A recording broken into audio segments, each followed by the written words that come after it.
फलटणमध्ये चांगलंच राजकारण तापले. स्वागत आहे आपलं अंतर्मनमध्ये.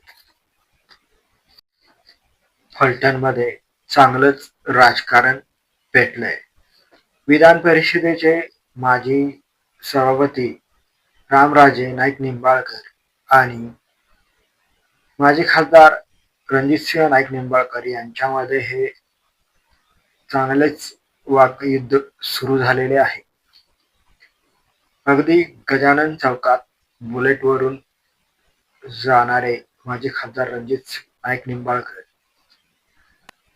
एका कार्यक्रमात विधान परिषदेचे माजी सभापती रामराजे नाईक निंबाळकर यांनी रणजितसिंह नाईक निंबाळकर यांना परग्रहावरून आलेला गुंड अशी उपमा दिली आहे. तर रणजितसिंह नाईक निंबाळकर यांनी रामराजे यांना सर्व संस्था मोडून खाल्ल्या असा आरोप करत श्रीमंत लावण्याऐवजी शब्द लावा असा उच्चार करत त्यांनाही उपमा दिली आहे. एकूणच दोघांच्या मधले हे वाकयुद्ध चांगलंच रंगलेलं असून सहकारी संस्थांच्या म्हणजेच जिल्हा बँकेच्या निवडणुकीच्या अनुषंगाने त्यांच्यातली ही राजकीय शीतयुद्धाची तर भूमिका आहे की नाही यावर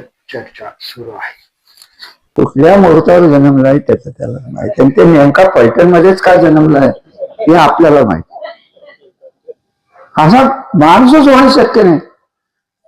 हा माणूस नाही हो, हा राक्षसही नाही. हा परग्रहावरनं आलेला आहे, कुठलं मंगळावरनं शनीवरनं, आणि ते आपल्या उरावर येऊन बसलं. ते असला हा माणूस. वर्षी कारखाना वापरताय, 7-7 कोटी तुम्ही टाका कारखाना चालवा ना. कारखाना कुणाच्या ताब्यात आहे? कर्जमुक्त कारखाना चालवा ना तुम्ही. 7-7 कोटी तुम्हाला काय धाड भरली? मग श्रीमंत लावायच्या ऐवजी भिकारी लावायचं होतं.